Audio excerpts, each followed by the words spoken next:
우리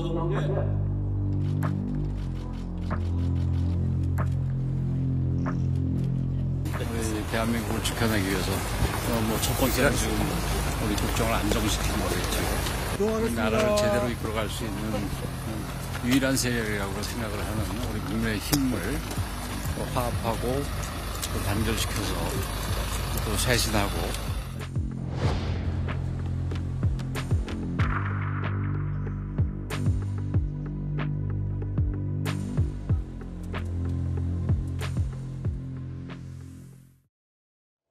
오늘 각기 다른 한번 오늘 여야 대표의 움직임들을 먼저 살펴봤습니다. 새해가 되면 언론사들이 신년 여론조사를 보통 합니다. 특히 올해는 조기 대선 가능성도 있기 때문에 이 각기 다른 대권 주자들도 이 수치에 예민할 수밖에 없을 겁니다. 먼저 동아일보가 한 여론조사부터 먼저 만나볼까요? 이재명 39, 홍준표 8.9, 오세훈 8.7, 한동훈 8.0, 우원식 4.8, 김동연 4.3. 또 다른 여론조사도 좀 이어서 바로 만나보겠습니다. 이건 중앙일보 의뢰한 여론조사입니다. 이재명 35, 홍준표 8, 한동훈 6, 김문수 5, 오세훈 5. 윤기찬 부위원장님, 일단 확실한 이재명 독주 체제인데 현재로선 중요한 건 보수 여권으로서는 그러면 나머지 주자들 합친 게 이재명 대표에 어느 정도 육박하느냐일 텐데 아직 그거보다는 좀 미치지 못하는 것 같아요. 네, 그렇죠. 그런데 이제 모른다라는 답변, 그런 취지에 답변하신 분들이 10%에서 약간 20% 정도 되기 때문에 예.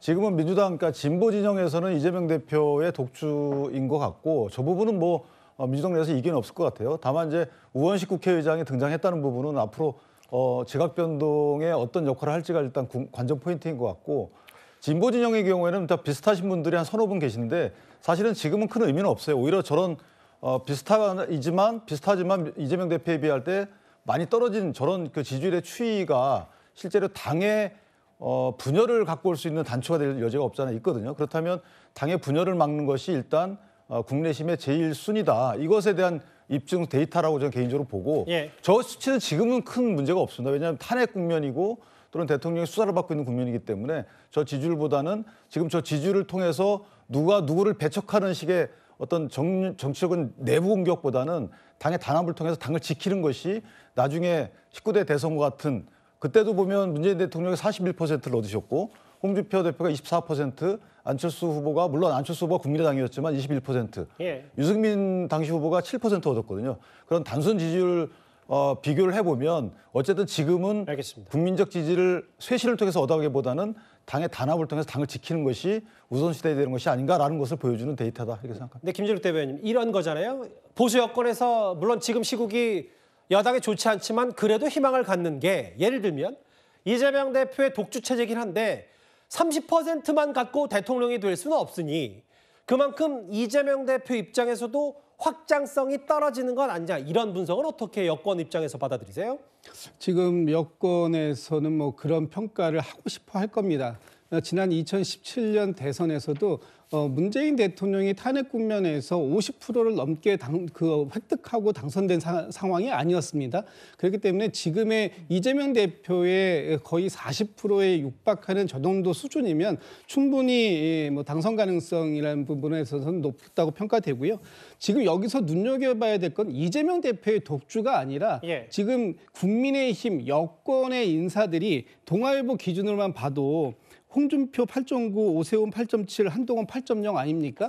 이렇다라는 것은 국민의힘이 어떤 방향성을 잃었다, 보수의 방향성을 잃었다라는 부분으로 해석해봐야 될 것 같습니다. 왜냐하면 이 12.3 비상계엄이 나오기 전까지 한동훈 대표가 두 자릿수 거의 20%에 가까운 지지를 받았었는데 그 부분이 지금 무너졌다라는 부분 이것을 어떻게 평가해야 되냐면 지금 12.3 비상계엄을 한동훈 대표는 위헌적이고 위법적이다라고 명확하게 평가했습니다만 이렇게 평가한 한동훈 대표가 8.0 나왔습니다. 그리고 내란 행위에 대해서 옹호하려고 하고 윤석열 대통령의 탄핵에 반대하고 있는 홍준표 후보가 8.9%가 나왔다라는 것은 지금 보수 진영의 어떤 지향성, 방향성 이런 것들이 완전히 무너져 있는 이런 상황이다. 그래서 결국은 이 보수 쪽의 아노미 상태가 이 오늘의 여론조사에서 확인된 것이 아니냐 뭐 이렇게 저는 평가해 보고 싶습니다. 제가 듣기에도 한동훈 전 대표 지금 뭐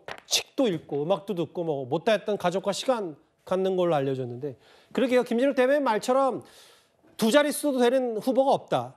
한동훈 전 대표가 어쨌든 지금 오세훈, 홍준표 두 사람 간의 약간의 결이 다르기 때문에 한동훈 전 대표의 복귀 혹은 입장 이런 거 최근에 좀 알게 된 게 있으세요?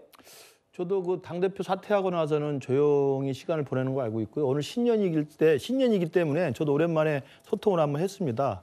차분하게 잘 쉬고 있고 그리고 때를 기다립시다라고 제가 이야기를 했고 뭐 때를 보자는 이야기는 뭐 당연한 이야기 아니겠습니까? 예. 그렇다고 한다면 이 탄핵 국면이 좀 마무리가 되고 정리가 되면 예. 우리 당도 어차피 대선을 치러된다고 한다면 이재명 대표가 저쪽에서 유력한 후보라고 한다면 이재명 대표랑 맞설 수 있는 우리 당에 필요한 후보들은 당연히 당이 또 고민 끝에 또 선택을 해야 됩니다. 예. 그 과정에서 이제 홍준표 대표라고 하는 탄핵 반대 세력으로 할 것인지 아니면 한동훈 전 대표라고 하는 위헌 위법한 개헌 반대 세력으로 갈 것인지는 당이 결정해야 될 상황인 것이죠. 예. 그렇다고 한다면 뭐 지금은 때가 아닙니다만은 당도 우왕좌왕하고 있습니다만 탄핵 국면이 마무리된 이후에 그리고 1대1로 싸움 구도가 만들어진 상황에서 누구를 내세워야 우리가 싸울 만한 것인가를 생각해 본다면 그때는 또다시 때가 올 수도 있지 않을까, 기회가 올 수도 있지 않을까 아마 그런 정중동의 시기가 아닌가 싶습니다. 한동훈 전 대표하고 직접 소통했다고 하셨잖아요. 예. 지금 그렇게 원론적인 얘기만 두 분이 하셨을 것 같지는 않은데. 그 정도면 다 알죠 서로. 그렇기 때문에 저는 지금은 굉장히 지금 불안정한 시대이고 알겠습니다. 불안정한 시기이기 때문에 이 시기가 마무리된 다음에 본격적으로 행보를 해도 늦지 않다고 생각합니다. 뭐 예를 들면 범보수가 40% 아니죠. 이재명 대표를 중심으로 한 야권이 한 40%대고 여권이 한 30%대인데 이거는 저희가 아까 그 모든 후보들을 그러니까 특정 지지율 밑에 있는 후보들은 일단 화면에 표시하지 않았기 때문에 그 부분까지 염두에 서서 그 선거관리위원회 그 여론조사 공식 홈페이지를 보시면 또 수치가 합산돼 있으니까요. 그 부분도 좀 염두에 두셔야 될 것 같습니다. 신년 여론조사 얘기는 이렇게 핵심 내용만 짚어봤습니다.